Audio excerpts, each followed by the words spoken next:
Buenas tardes, gracias por acompañarnos en el webinar del día de hoy, a todos los socios de la Cámara de Comercio de Lima. Hoy les vamos a hablar de los desafíos en seguridad durante el COVID-19, bueno, la pandemia que estamos viviendo. Mi nombre es Claudio Querol, soy director de Transformación Digital y Ciberseguridad en TGS Sarro y Asociados, que somos la sexta firma de auditoría, tributación y consultoría y outsourcing del país, con más de 40 años de experiencia y alrededor de 150 personas en el equipo, ¿no? Mi expertise, como pueden ver acá, es planeamiento estratégico, transformación digital y, por supuesto, ciberseguridad, con una especialización en ciberseguridad aplicada en el MIT y un MBA también del MIT. Tengo más de 20 años de experiencia en el rubro, ¿no? Tecnología. Me acompaña Alisa Chumo, especialista en transformación digital y ciberseguridad, ingeniera industrial de la Universidad de Lima, con experiencia en el desarrollo de consultorías tecnológicas para múltiples industrias y estudios y certificaciones en ISO 27000, que es seguridad de información, ISO 22301, continuidad de negocios, planeamiento estratégico para TI y design thinking. Durante la presentación de hoy, les pido por favor que nos envíen sus preguntas a través de la ventana de Q&A y las resolveremos al final. También, por supuesto, estamos disponibles para responder a cualquier inquietud vía correo electrónico o por teléfono después de la presentación.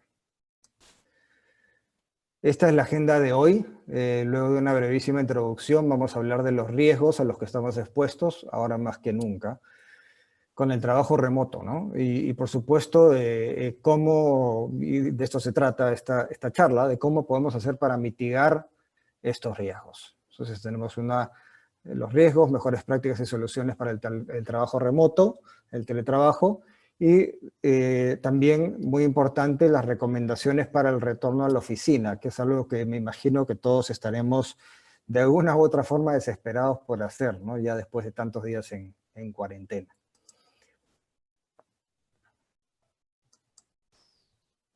Bueno, como saben, la propagación del coronavirus es la amenaza de seguridad sanitaria más grave que ha vivido el mundo en décadas. Todos, me atrevo a decir, los países en Latinoamérica, por lo menos la gran mayoría, Perú, por supuesto, uno de ellos, están imponiendo restricciones y han impuesto restricciones con el fin de frenar de alguna manera la propagación del virus, ¿no? Estas restricciones son absolutamente necesarias, es verdad, pero también están causando interrupciones sin precedentes para los trabajadores y estudiantes, quienes nos vemos obligados a conectarnos remotamente con nuestros centros de trabajo o de estudios, ¿no? Trabajar en remoto ahora ya es, y probablemente siga siendo por un buen tiempo, la nueva normal. Es la manera en que nos vamos a conectar con los centros de trabajo. Para realizar una tarea, un trabajo de forma remota de manera segura y confiable, y esto es bien importante, nosotros todos los trabajadores y estudiantes debemos realizar procesos propios de nuestra labor, aplicando pues políticas de seguridad robustas y utilizando tecnología adecuada. Hoy está circulando muchísima información sobre esto en las redes, en internet, y en esta presentación, el día de hoy, buscamos sintetizar de alguna forma esta información y destacar aquellas cosas más relevantes y sobre todo lo que es más accionable, lo que nos puede servir a nosotros más, ¿no? Bueno, trabajar en remoto es la realidad, es bastante bueno, es bastante práctico, útil, puede ser eficiente, si lo hacemos eficiente, pero también tiene su riesgo, ¿no? El cibercrimen ha explotado. Los cibercriminales buscan explotar este temor al coronavirus, formulando estafas y creando nuevos malwares. Esto ha llegado a niveles tan severos que el CISA del gobierno, Cybersecurity and Infrastructure Security Agent del gobierno americano, y el NSA y el National Cybersecurity Center del Reino Unido han formado una especie de comando conjunto para atacar este problema. Acá vemos algunos ejemplos de mecanismos de robo de información a través de mensajes de texto y páginas web ficticias, fraudulentas, que se hacen pasar por entidades de gobierno. Inclusive están enviando, como vemos acá, mensajes de texto, mail o WhatsApp falsos, haciéndose pasar por comunicados oficiales de la Organización Mundial de la Salud, y entre otras entidades, ¿no? Son realmente creíbles y cada vez más sofisticados. Peor aún, los cibercriminales están atacando centros de salud críticos, ¿no? Los hospitales y otras instituciones, estas que están en la primera fila de la lucha contra el coronavirus, también enfrentan la amenaza de los ciberdelincuentes. No solamente tienen que lidiar con el virus y con las enfermedades en general, sino también con la ciberdelincuencia. Pues se han convertido en un blanco de ataques de ransomware diseñados para bloquear los sistemas críticos buscando la extorsión, ¿no? Pidiendo un rescate de algún tipo, en algún tipo de criptomoneda. De hecho, el Interpol ha emitido un Purple Notice, que se llama, para proveer información respecto al modus operandi de estos criminales con el objeto, o sea, con lo que hacen y cómo lo están haciendo para ver la manera de frenar estos ataques, o si no pueden frenar estos ataques, por lo menos evitar de que tengan pues un impacto, ¿no? Que tengan efecto. Y acá en el Perú, pues no estamos ajenos a ello, ¿no? Esta oleada de ataques ya llegó al Perú. Tenemos pues alertas de seguridad que ha emitido el gobierno, están mandando pues múltiples, seguro algunos de ustedes los ha recibido, SMS, o sea, mensaje de texto, WhatsApp, correos, diciendo que han sido creadores, que han recibido algún tipo de bono, que ingresen alguna información confidencial o DNI sin números de cuenta, en fin. Esto ya llegó hace tiempo, ya, casi desde el principio llegó al Perú. O sea, nosotros estamos también ahí, siendo víctimas constantemente de los ciberdelincuentes. Y pues, ustedes dirán, pues, ¿para qué? ¿Quién se toma el trabajo y para qué se toma el trabajo de hacer esto? Pues la verdad que la motivación detrás de todo esto es claramente económica. O sea, sí, existen algunos casos en los cuales los ataques son motivados por el ego o por algún tipo de propuesta, ¿no? Como los activistas, pero realmente la mayoría son con el fin del lucro, ¿no? De ganar plata de una manera pues, criminal, ¿no? Estos son algunos ejemplos, como por ejemplo un número de tarjeta de crédito cuesta entre medio dólar y $2 en el mundo del cibercrimen.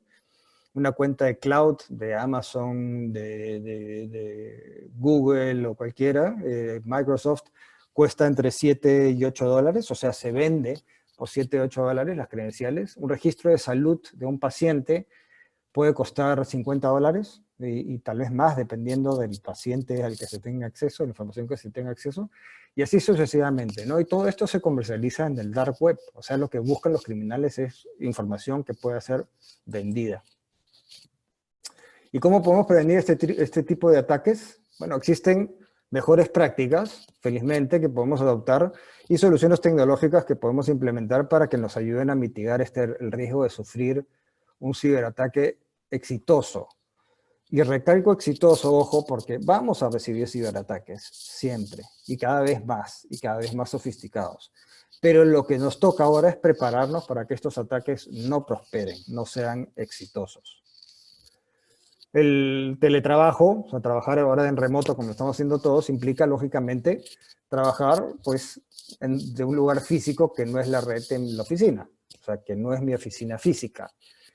Típicamente cuando trabajamos o teletrabajamos hacemos tres cosas, ¿no? Nos conectamos al correo o alguna otra aplicación en la nube, pues, nuestro correo corporativo a través de Gmail, de Outlook o lo que fuera. Nos conectamos entre personas usando herramientas de videoconferencia, de colaboración como esta, la que estamos usando ahora, como Zoom, por ejemplo. Y nos conectamos también a sistemas de la oficina con escritorios remotos, con alguna especie de red como VPN, una conexión segura. Vamos a hablar un poquito más de esto, ¿no? Vamos a ver esto en 4 bloques. Como ven acá en la lámina, herramientas de colaboración, conexiones remotas, la seguridad en los dispositivos o endpoints y la seguridad en las personas. En el primer caso, en las herramientas de colaboración, pues existen múltiples, ¿no? Herramientas de colaboración y todas tienen, por supuesto, pros y contras. Hay herramientas de videoconferencia como el Webex, Microsoft Teams, Skype, Zoom, que estamos usando acá nosotros ahorita. Herramientas para gestión de proyectos, tareas y productividad como el Asana, Monday, el Microsoft Teams. herramientas para la creación de documentos en línea, Outlook, el Google, el Microsoft 365, perdón, el Outlook es de correo, el Box, Paper, Igloo, en fin. Lo importante, hay varias, ¿no? Lo importante aquí es escoger herramientas hechas para el mercado corporativo estudiantil, que sean robustas y seguras. El house party, por favor, para los amigos solamente. Y con cuidado, ¿no? Siempre con cuidado. O sea, usemos las herramientas que están hechas para lo que estamos buscando. El segundo bloque del que hablábamos era, pues, las VPN, ¿no? Las redes privadas virtuales, o el Virtual Private Networks. Y este acceso remoto nos permite conectarnos a sistemas de nuestras oficinas, por ejemplo, el SAP o el Oracle, Salesforce o cualquier software que esté alojado en nuestra infraestructura y al que necesitemos tener acceso desde cualquier lugar. Esto se hace a través de una VPN y este es un esquema simplificado de cómo funciona. Se extiende el acceso remoto, se protege la información, está encriptada por un túnel virtual privado y encriptado, obviamente contemplando mantener el performance en las aplicaciones y lo importante acá es que lo que nos permite esto es mantener las políticas de seguridad de las redes internas. Estamos conectándonos como si nos estuviéramos conectando físicamente desde nuestra oficina, solo que desde un lado remoto. Y esto se hace a través de una VPN. Hay un montón de soluciones de VPN disponibles en el mercado, ¿no? Las empresas de seguridad tecnológica como Cisco, con AnyConnect, Palo Alto, Fortinet, etcétera, etcétera, tienen soluciones para esto. Tenemos que asegurarnos de buscar las soluciones más robustas y seguras y sobre todo configurarlas bien, ¿no? Esto es muy importante, la configuración de todos los sistemas y soluciones es fundamental. Porque si no, realmente va a ser como comprar un candado, ponerlo en la reja, pero dejarlo abierto, o sea, no cerrarlo. Tenemos, disculpen la interrupción brevemente, por favor, si se pudieran poner en mute, tenemos un poquito de ruido ahí detrás los participantes. Gracias a todos. Bueno, retornando al tema, lo que está con el tema de las VPNs, lo que está pasando hoy, no solamente en el Perú, sino en todos lados y con todas las empresas y con todas las redes, es que la mayoría de empresas, en la mayoría de empresas antes teníamos pocas personas conectándose en remoto a los sistemas de la oficina utilizando VPNs. Hoy este número de conexiones VPN ha explotado, ¿no? Y estamos teniendo problemas de saturación. Es el famoso, pues, se lentea la comunicación, ¿no? Con la empresa, se pone lento. Entonces lo que tenemos que hacer acá es identificar qué aplicaciones e información son sensibles, confidenciales y prioritarias que necesitan una VPN para conectarse y evitando así la saturación. Ahora, después de coger las herramientas idóneas, podemos hacer una videoconferencia como esta y nos podemos conectar a los sistemas de oficina de manera segura y ágil con VPN. Lo que toca ahora es asegurar nuestros equipos, o sea, los dispositivos, ¿no? Laptops, tablets, teléfonos. Esto es lo que se llama seguridad en el endpoint, o sea, en el dispositivo final. Y es donde entran los viejos conocidos antivirus, ¿no? Acá estoy seguro que todos estamos familiarizados de una manera u otra con los que son los antivirus. Ahora, los ataques hoy son cada día más sofisticados y los antivirus por sí solos lamentablemente ya no son suficientes. Entonces, tenemos que, digamos, buscar otras herramientas que nos ayuden a tapar esos huecos que nos puede dejar simplemente utilizar un antivirus por más robusto que sea. Y estos son los grandes bloques que nos permiten resguardar nuestros activos. Tenemos, por ejemplo, la seguridad en el endpoint que les decía.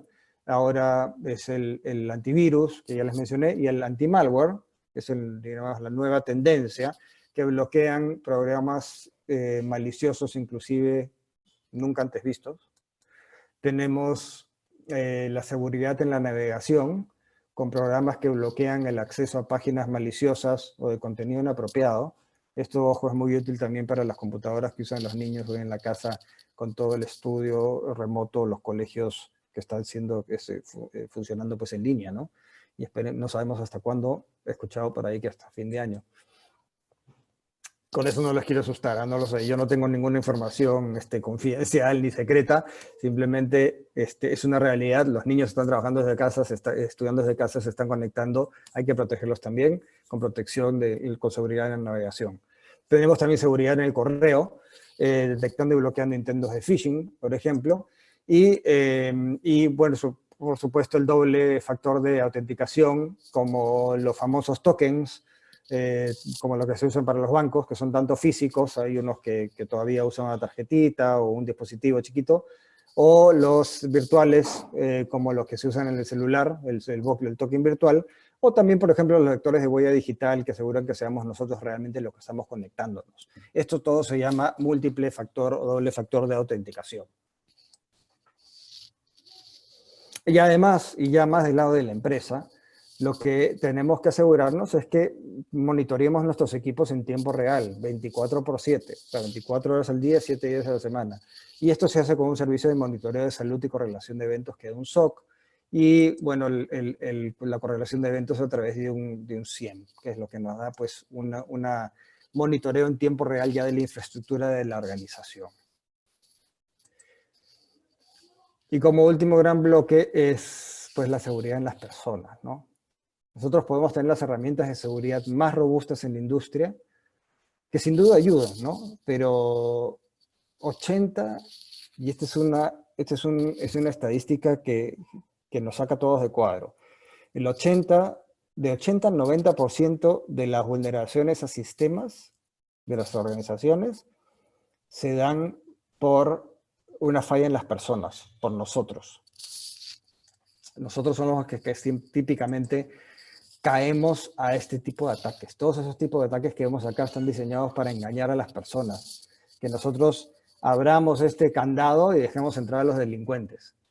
El phishing famoso, donde un atacante recrea un sitio web o portal de soporte a una empresa reconocida, como un banco, por ejemplo, y le manda un link a uno para que ingrese su contraseña y usuario y demás. Y además, bueno, la persona atacada termina comprometiendo información personal, incluso detalles de su tarjeta de crédito. El smishing, que es parecido al phishing, que el phishing es por correo electrónico, y el smishing es cuando el usuario recibe un mensaje de texto o WhatsApp, cuando el emisor o el que le manda, la persona que manda este hacker suplanta la identidad de una organización conocida. Un ejemplo común de esto es el mensaje que llega a los bancos y que informan que se ha realizado una compra sospechosa con la tarjeta de crédito, y en el mensaje se piden que envíen información personal para resolver el problema. Esto claramente es smishing, eso es por mensaje de texto o por WhatsApp. Y ya vamos a algo todavía más sofisticado, que es el famoso, o ya no tan famoso, pero cada vez más famoso phishing, que es un tipo de phishing, pero que se hace a través del teléfono o de voz, ¿no? Para obtener información de los usuarios. Ese es cuando usan los IVRs de las organizaciones, ¿no? Como si nos estuvieran llamando de un banco, un sistema automatizado, y nos pide, por ejemplo, ingresar nuestra clave. Eso es phishing y está cada vez sucediendo más. Es muy difícil identificarlo. Tengan cuidado. Lo único que les puedo decir es que un banco nunca les va a pedir que ingresen pues su clave así de esa manera, ¿no? Y finalmente el spear phishing o whaling, que ya es un tipo de phishing, pero que requiere un esfuerzo adicional por parte del atacante. Son ataques personalizados a un grupo selecto de usuarios. Y el whaling, que viene de ballena o big fish, ¿no? O pez grande en inglés, es aquel phishing que está dirigido a esos peces gordos de la organización, haciéndose pasar por personas influyentes con cargos altos, ¿no? La probabilidad de que los usuarios caigan en esta clase de correos es considerablemente alta, porque son muy sofisticados. Por eso, y con esto le voy a dar pase a Lisa, pero lo que es más importante en este momento es la concientización, de los usuarios. Los usuarios, las personas, los colaboradores deben entender los riesgos y la importancia de la seguridad para que puedan adoptar políticas y procedimientos seguros. Nos toca a nosotros en las empresas armar estos programas de entrenamiento Y acá, por ejemplo, les pongo alguno del temario, lo que vendría a ser alineado con las mejores prácticas del SANS Institute, que es líder mundial en ciberseguridad y capacitación de seguridad en el mundo. Y habla, por ejemplo, de que tenemos que tener unos programas donde incluyamos capacitación en conceptos generales de ciberseguridad y seguridad de información, qué es ingeniería social, cómo filtrar información, las políticas de password, navegación segura, preguntas de seguridad, qué es el ransomware, cómo evitarlos, cómo utilizar de manera segura dispositivos móviles, entre otras cosas. Le doy ahora, con mucho gusto, paso a Lisa Chumo, quien nos va a hablar de lo que debemos hacer para estar preparados, sobre todo ahora que tenemos que retornar a la oficina. Alisa.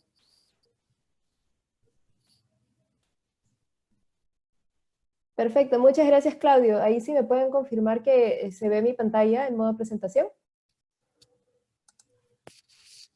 Sí. Perfecto. Se ve. Perfecto. Muy buenos días con todos. Mi nombre es Alisa Chumo. Como ya Claudio me presentó, yo soy especialista en transformación digital, en continuidad de negocio y en ciberseguridad. Ahora hemos hablado bastante de cómo mitigar los riesgos a los que nos estamos encontrando expuestos, los riesgos de ciberseguridad. Sin embargo, hay que pensar ya en el momento de retorno de las oficinas. Y como estamos viendo por todas las medidas de gobierno, no va a ser igual a como estábamos antes. Además de que se han generado varios riesgos en este periodo que debemos mitigar. Para esto yo voy a utilizar un paralelo que muchos de ustedes ya deben haber intuido, un virus informático, se llama así porque tiene una acción muy similar a un virus biológico, estilo el coronavirus. Estos virus el virus biológico requiere de una persona para reproducirse, pero el virus informático también requiere de o un equipo o un programa o un documento para que pueda ser reproducido. Cada virus informático tiene distintas velocidades de infección, y para prevenir el contagio debemos tomar medidas bastante similares a las que estamos viendo ahorita y que estamos viviendo ahorita. El primer paso para el virus informático también es el distanciamiento o segmentación. Separar los equipos que se han encontrado fuera de las oficinas. En este periodo todos hemos estado con computadoras en casa, hemos estado fuera del ambiente seguro de nuestras oficinas, y una vez que empiezan a regresar esos equipos que pueden estar infectados, va a generar un riesgo. El segundo es el monitoreo y respuesta ante infecciones. Constantemente se debe estar monitoreando la red, ya que puedes distanciar los equipos, sin embargo, cualquiera de esos puede infectar uno a otro. Entonces necesitamos evitar esos casos de posibles infecciones. El tercero es identificar los equipos vulnerables. Al igual que con las personas, hay ciertos equipos que son más vulnerables que otros. Debemos identificarlos e inmunizarlos. El cuarto es generar un plan de fortalecimiento de los controles de seguridad. Al igual que el gobierno ha intentado hacer, es generar un plan. En este caso es conseguir más camas UCI, conseguir más doctores, ver cómo conseguir más personal, mascarillas, etc. En este caso, para las organizaciones también se tiene que generar un plan. Entonces, entrando en detalle ya en cada uno, empezando por distanciamiento o segmentación, se debe aislar estos dispositivos que han estado potencialmente expuestos. Usualmente cuando tú tenías tus computadoras en tu oficina o la dejabas cuando ya ibas a casa, había una separación entre estos dos espacios, entre el tiempo que pasas en familia, el tiempo que pasas recreacional, con el tiempo en el que estás trabajando. Ahorita múltiples de los laptops que han estado utilizando desde casa las utilizan para prestarle a sus hijos para hacer la tarea, porque algún familiar quiere bajar un video, quieren tener un juego en la computadora, o ustedes mismos utilizándolo para algunos fines personales. Cada una de estas acciones puede generar riesgos. Pueden haber descargado un malware, pueden haber robado información, pueden haber descargado un spyware. Uno nunca sabe. Y fuera de las oficinas, además de que se utiliza más para fines personales, no se tiene la seguridad de tener al personal de TI cerca, que te puede ayudar. Entonces existe esa desconexión. Y si este riesgo lo multiplicamos por todos los colaboradores que ingresan y salen, porque probablemente en un inicio, cuando empecemos a regresar a trabajar, no todos van a estar volviendo todo el tiempo y va a haber una rotación entre trabajo en casa y trabajo en oficina, este riesgo se va a multiplicar. Para evitar el contagio, por eso les recomendamos segmentar estos equipos, separar los equipos que están viniendo, entrando y saliendo estos laptops de los servidores, routers, switches que tengan en las oficinas, que estén seguros y que sean primordiales para el funcionamiento. Y ahora aún más que antes, porque dependemos de un hilo que es la tecnología para seguir funcionando. Si es que estos servidores se caen, si es que el SAP se cae, si es que mi base de datos ya no funciona y no puedo acceder desde casa, entonces, ¿qué se va a poder hacer? Se tiene que proteger la tecnología. La segunda estrategia, que es monitoreo y respuesta ante infecciones. Está bien, no podemos segmentar todos los equipos. Cada equipo no puede estar en su propia burbuja y no sería práctico ni viable.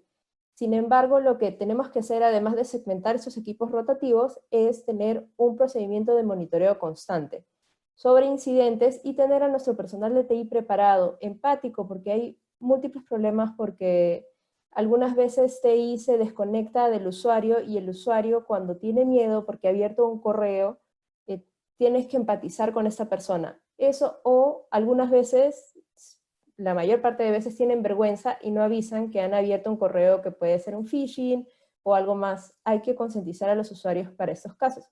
Mientras más tiempo pasa desde que empieza una infección hasta que se contiene, el impacto es mucho mayor porque más computadoras se pueden ir infectando. Algunos virus trabajan de una manera que antes de presentarse, o sea, descargas el correo y antes de presentarse de una manera que ya empiece a crear disrupción, se empieza a reproducir y de ahí se presenta. Entonces, si es que tenemos alguna sospecha, tenemos que entrenar bien a los usuarios para que si es que tienen una sospecha de que algo puede estar pasando, que avisen a su personal de TI. La tercera estrategia, que es la identificación de equipos vulnerables, como mencioné, al igual que con el coronavirus, que existe una población que tiene ciertas preexistencias, lo mismo es aplicado con los equipos, las computadoras. En este caso, al igual que población vulnerable es mayores de 60, 65, en el caso de los equipos muy antiguos son vulnerables porque ya no reciben actualizaciones. Y algunos equipos relativamente nuevos que no son parchados pueden tener vulnerabilidades que usualmente son los medios por los cuales los hackers intentan ingresar y por dónde bajan los virus. Para eso necesitamos un programa constante de parchado y debemos identificar esas vulnerabilidades. Algunas quizás no sean por parches, sean otras medidas que se tienen que identificar. Para eso necesitamos primero tu análisis de vulnerabilidades y después una mitigación de vulnerabilidades que puede incluir el parchado. Y usualmente es la medida más práctica. Otra medida que se debe tomar es, para disminuir el riesgo al que nos encontramos expuestos, es la actualización de contraseñas. No sabemos si es que en este periodo, y como Claudia mencionó anteriormente, que ha aumentado la cantidad de phishings a los que se encuentran los usuarios expuestos, alguien haya abierto un correo y hayan robado su información personal. Para esto, consideramos que es importante que se realice una actualización general de las contraseñas de los usuarios. Además, que se tiene que antes enviar un correo con recomendaciones y se tiene que implementar mejores políticas para proteger y políticas de seguridad para passwords. Recomendaciones es no usar información personal, frases comunes o palabras completas que pueden ser obtenidas. No le voy a poner el nombre por ejemplo, en las preguntas de seguridad, no le voy a poner el nombre del apellido de mi madre si yo tengo etiquetada a mi madre en mis fotos en mi Facebook, y mi Facebook es público. Eso no se puede hacer. Y ahora que las personas utilizan tanto redes sociales para publicar todo lo que pasa en sus vidas y todos los familiares, todas sus mascotas, es muy importante no relacionar tus contraseñas con información que puede ser obtenida de una manera muy fácil. No se debe reusar passwords, cambien los passwords regularmente, no utilicen los mismos passwords para correos personales como correos de trabajo, no utilicen mi nombre cambiando a Lisa, no lo utilicen con @, o sea, no hagan que sea muy fácil para los usuarios. Para los hackers tienen dispositivos con los cuales pueden realizar múltiples permutaciones y ellos conocen que usualmente el usuario piensa en la contraseña más fácil porque se quiere acordar de qué es lo que está utilizando. Recomendaciones: utilizar un password manager, un buen password manager. Hay algunos que tienen alta confiabilidad, si es que no quieres recordar algunas contraseñas.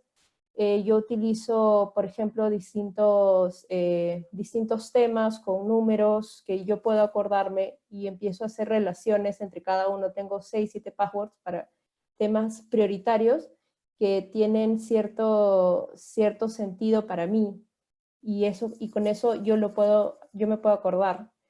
He visto personas que han puesto hasta rezo de la Virgen María y todas las primeras letras de cada una de las palabras las ponían como passwords. Entonces hay varias formas que ustedes pueden utilizar para tener contraseñas más seguras y más creativas. Después es generar el plan de fortalecimiento de los controles de seguridad. Las medidas anteriores que hemos tomado, las primeras 3 estrategias, son un poco más amplias y un poco más comunes para cualquier organización. Pero hay medidas que se tienen que generar dependiendo de la situación actual en la que te encuentras.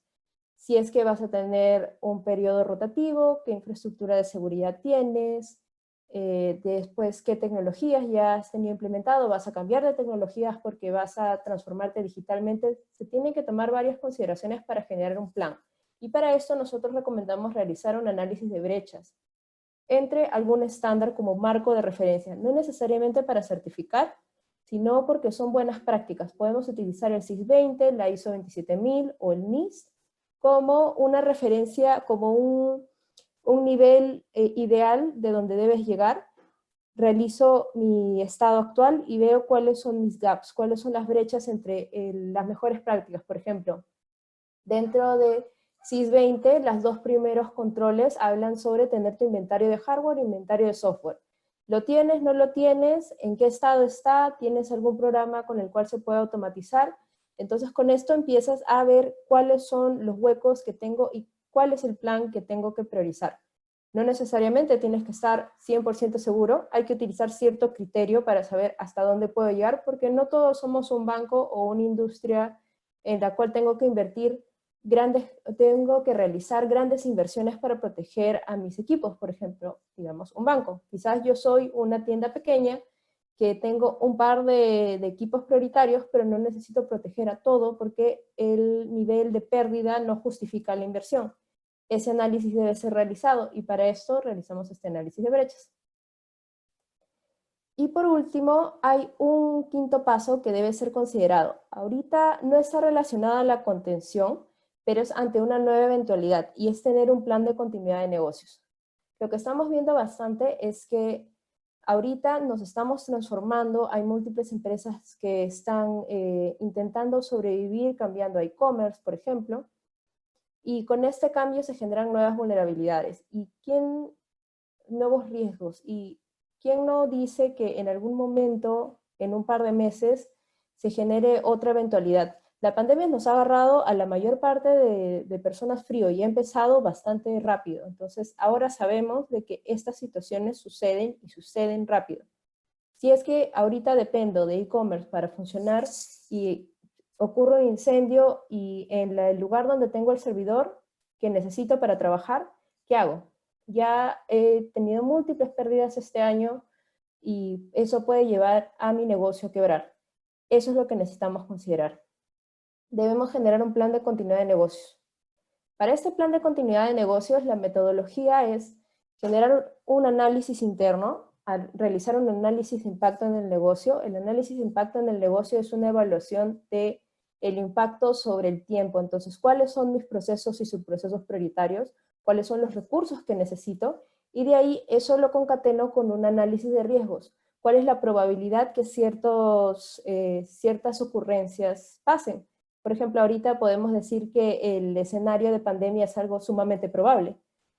Eso lo tenemos que juntar, ya que el impacto puede ser un proceso, subproceso, que hay una probabilidad muy pequeña de que ocurra, o puede haber una probabilidad muy grande que ocurra un proceso pequeño. Entonces, para eso tomamos estos 2 inputs y con eso diseñamos los planes de continuidad. El plan debe incluir actividades críticas, quiénes son responsables, cuál es el proceso de activación, los distintos impactos que ocurren de acuerdo a cada escenario y cómo se está desarrollando el plan, toda la información que nos podrá ayudar para pasar este proceso de forma sencilla. Lo importante de tener un plan de continuidad y mantener un estándar de seguridad va a ser cada vez más vital. Ahora que múltiples empresas se apoyan en la tecnología, necesitamos estar preparados y necesitamos estar seguros, necesitamos proteger nuestro asset más importante. Esta será una aceleración hacia la transformación digital obligada. Mientras más digitalicemos y más interconectemos, mayor será el riesgo. Tenemos que estar preparados y para eso les recomendamos, por favor, seguir estas estrategias para el retorno a las oficinas y para mantenerse seguros durante el periodo de trabajo remoto. Ahora, quería ya abrir para preguntas. Muchísimas gracias. Queríamos también, antes de pasar a preguntas, agradecer a la Cámara de Comercio por habernos invitado. Sabemos que ellos tienen múltiples programas, distintos cursos. Muchas gracias por acompañarnos a este específico de seguridad en el trabajo remoto. Muchísimas gracias, señorita Elisa, señor Claudio también. Agradeceríamos, por favor, poder detallar, no sé si tal vez tienen alguna consulta, alguna duda, por medio del chat, para que los expositores puedan absolver sus dudas.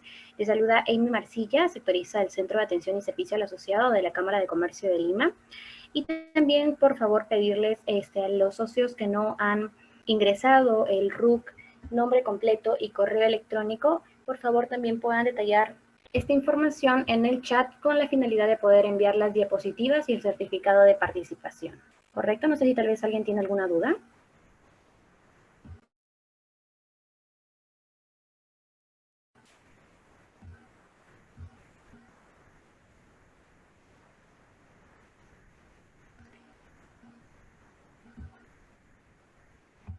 Perfecto. La señorita Lourdes indica, consulta, ¿qué antivirus recomienda para PC de oficina y para casa? Pues si quieres, Alisa, tomo esa pregunta. Mire, en realidad, antivirus hay muchos, ¿no? Y hay muchos que son buenos. Lo que sí vale la pena es invertir un poco y comprar y pagar por un antivirus. Tipo, no sé, de Sophos, Trend Micro, McAfee, algo que sea pago, no son caros, para casas cuestan a veces $50 al año, pero eso lo que nos garantiza es que estén constantemente actualizados y además que no se comparta de ninguna manera nuestra información. Los antivirus, algunos antivirus gratuitos, o con antivirus gratuitos se corre el riesgo de que no estén actualizados, entonces al final que no nos sirvan mucho o que compartan información nuestra por ahí. Entonces es mejor invertir un poquito y comprarlo, ¿no? Te nombro algunos, Trend Micro, Sophos, McAfee, uno de los más conocidos, Kaspersky, son varios. Ahora, a lo que habría que llegar en realidad es a contar con una protección anti-malware, que va más allá de un antivirus tradicional, porque para detectar un virus básicamente lo que se necesita es que se conozcan las firmas, es decir, que ese virus ya se haya detectado. El anti-malware lo que nos permite en muchos casos es detectar aquellos software o programitas sí, pues programitas que pueden generar un riesgo de seguridad, programas ofensivos que tal vez no se hayan visto antes en el ciberespacio, o sea, que sean de día cero. Un anti-malware digamos, yo diría de los mejores que hay, que puede complementar un antivirus o reemplazarlo completamente, sobre todo para empresas, es el Advanced Malware Protection de Cisco, por ejemplo, el AMP. Hay otros en el mercado, pero yo recomendaría para las empresas un anti-malware y para las casas puede ser un anti-malware o un antivirus también. Perfecto, muchas gracias. La señorita Lilia Asto consulta, ¿solo con e-commerce se reactivará para ventas en estos días? Bueno, eso ya es una pregunta un poco más sobre la regulación de gobierno, ¿no? De qué se va liberando. Y yo no soy experto en la materia, tengo entendido por lo que leo en los periódicos que sí, ¿no? Que sí ya se está liberando un poco el e-commerce, pero todavía el acceso a las oficinas no se ha abierto completamente. Correcto. Consulta también, ¿hay antivirus que bloquean páginas interesantes y no dejan trabajar?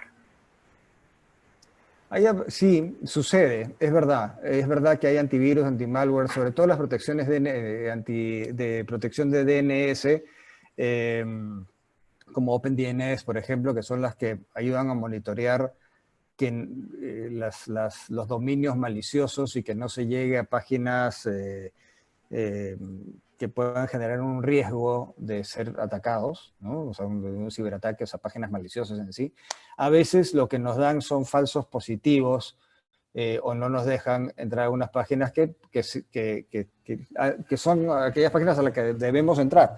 En muchos casos, si no en todos, sobre todo por eso les decía que valía la pena invertir un poquito y instalar un antivirus pagado, que no es mucho dinero, un anti-malware, mejor aún, o una protección de DNS como OpenDNS o Umbrella o alguna de estas acá, en las cuales se puede sí configurar. Es decir, si uno tiene un site al que uno sabe que es un site válido, a veces estos equipos pues se equivocan, estas soluciones se equivocan, pero si nosotros sabemos que el site es válido y es seguro, pero igual está siendo bloqueado, uno puede entrar a la consola de configuración y cambiarlo para que nos deje entrar a las páginas, ¿no? A la página que estamos viendo, que estamos buscando. Y complementando un poco, por ejemplo, bueno, en el caso de Avast, que era un antivirus súper conocido, gratuito, se dieron cuenta después de unos años de que se llevaba información y vendía información de sus usuarios. Entonces, por eso es que recomendamos, está bien, es pagado, pero si es gratis, es por algo. Están ganando dinero de alguna manera, ya sea con publicidad, ya sea porque tienen tu información. Entonces, sí es importante considerar antivirus pagados. Y como dice Claudio, para que no te deje entrar o si te deje entrar a ciertos programas, es importante la parte de configuración. Igual antivirus no es todo lo que necesitas varias medidas de protección. Antivirus te va a dar una capa, pero no te va a proteger contra todas las cosas. Por eso, justo cuando Claudio mencionó hay seguridad de endpoints y los distintos tipos de seguridad, es importante tenerlos.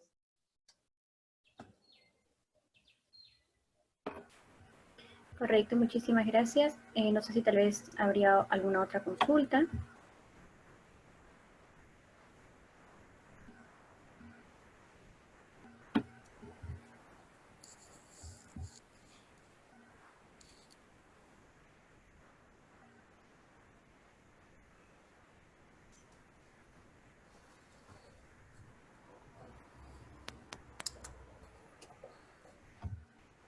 Correcto. Muchísimas gracias, señor Claudio, señorita Alisa también. Muchas gracias por poder participar en este evento, en esta mesa de asesoría virtual. Por último, también volver a recordar a los asociados que todavía no han ingresado los datos por el chat para poder de esta manera enviar las diapositivas y el certificado de participación. Muchísimas gracias. Gracias a ustedes, mucho gusto. Que tengan una buena tarde, final de la tarde. Igualmente, hasta luego. Hasta luego. Hasta luego.